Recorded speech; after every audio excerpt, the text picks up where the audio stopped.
This is your spoiler warning. If you don't want any spoilers about Sparking Zero or Dragon Ball Daima, click off the video now because this is going to be big. First off, let's talk about Sparking Zero. Leaked box art cover reveals the game will have 180 characters plus at launch. As you can see here, more than 180 characters.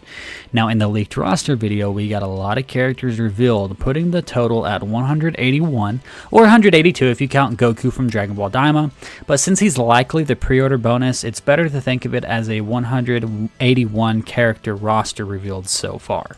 Now there is a section in that leaked video where if you translate it, it says that there are 184 playable characters at launch, meaning that we still have 3 characters left to be revealed. You're probably wondering, if you haven't seen my last video, what are you talking about? I thought there were only 164 characters. Buddy, you're way behind. You can go ahead and check out my last video where I talk about that. I don't want to go into that too much because there's a lot to cover in this video, but what I will say is that there are definitely more than 164 characters in this game so far revealed, so make sure you check out my last video to get a more in-depth look at the roster. So let's get into the Daima stuff. Now this is going to be coming from Geekdom 101, and he has been proven to be reliable, pretty reliable in the past, so let's just go ahead and jump into it. So this character here, he is named Hibiscus. He's not a villain. The team will split up and Hibiscus will be communicating with Pansy across the demon realm with a smartphone-like device that resembles a dragon radar. So I'm assuming he's more of the tech guy of the group. We also had another character Geekdom went into depth on. His name is Werewolf, which is a very interesting name. That's all Geekdom said. He said his name is literally Werewolf. And he has a human form similar to the Man-Wolf character in OG Dragon Ball. He actually transforms from human to werewolf, but Geekdom does not know how that happens. So he doesn't know if it's like the Earthlings, the Saiyans with the full moon going into a great ape. He doesn't know those details yet. Now these are the Tagami characters. They each do have a Dragon Ball, and they are the guardians of the Dragon Balls. These are not Earth Dragon Balls or Namekian Dragon Balls, and they are also about in between the sizes. So they're bigger than the Earth Dragon Balls, but smaller than the Namekian Dragon Balls. Okay, so real quick, these next leaks are character designs based off of the official designs.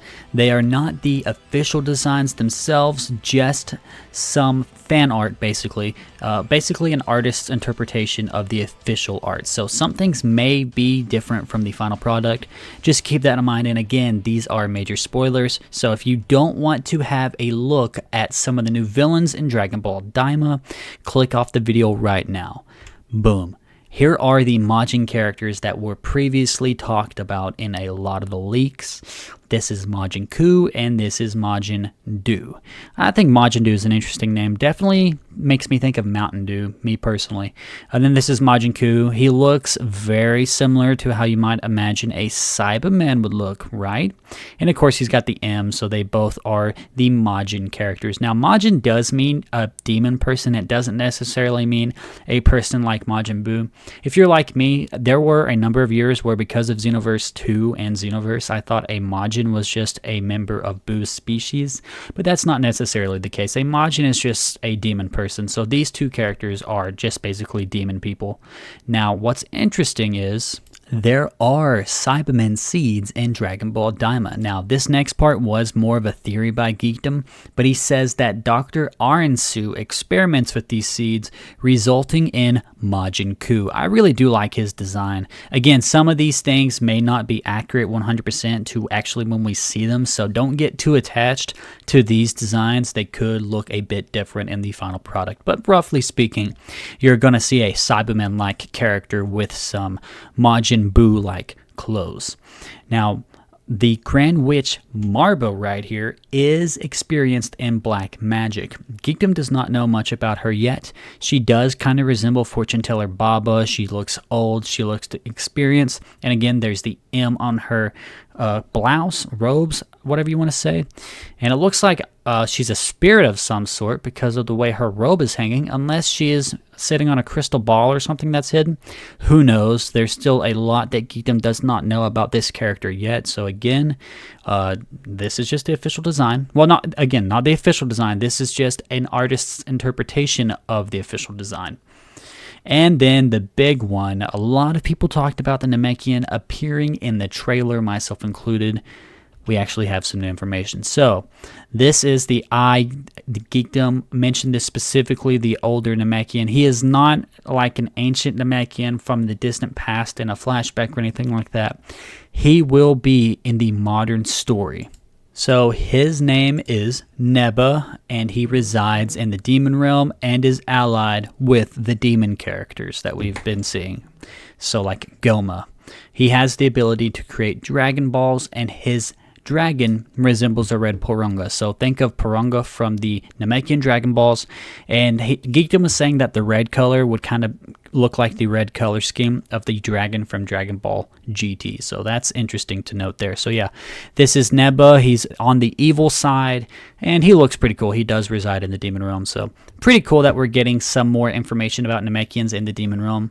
There's a popular theory, again, Geekdom mentioned this in his video, there's a popular theory about the Namekians originally coming from the demon realm. This was kind of hinted at in Dragon Ball Super whenever the Namekians of the new Namek were talking to the Goku and Vegeta characters, and they were mentioning about how nobody really knows where the Namekians came from. All we knew is that we were a spacefaring people, and we just found Namek and wandered on Namek. So Namek wasn't even originally their original home. Now, Nebba is, of course, kind of like the Kami of the demon realm, so you can't have Kami without Mr. Popo. Now, Geekdom did mention that he is blue specifically. It could be a reference to the Dragon Ball Z Kai censored version on Toonzai, where they made Mr. Popo blue specifically. Now, that being said, it's not a 100% certainty that's the case. That's just what Geekdom theorized. And again, this is just the artist's interpretation of what he believes the design will look like. You can see the horns there. That's actually very relevant because there's going to be a scene in Dragon Ball DAIMA where Mr. Popo finally removes his turban, and we are going to get the reveal of a single horn under his turban. That's crazy. So we are actually going to find out that Mr. Popo is the same species as this guy, and they apparently all have horns. So that's interesting to note. Also, I mentioned this briefly in my last video, back whenever it was still kind of not official. Geekdom was saying that he can't say for sure she was hired. Basically, she could have been, but it's now official. The English dub will be following very shortly on October 11th.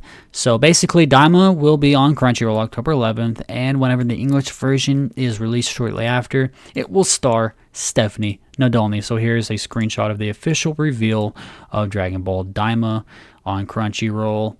I'm really excited. I don't have Crunchyroll, but it looks pretty cool here what we're getting, so I'm pumped. A lot of people are pumped for Dragon Ball DAIMA. If you liked me covering all of these leaks and spoilers, let me know.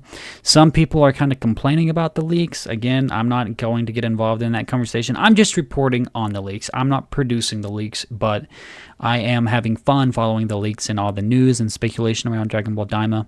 So make sure you go ahead and subscribe to stay up to date with all things Dragon Ball news and commentary. If you have something to say, comment down below and leave a like if you enjoyed, and I will see you in the next one. Peace off.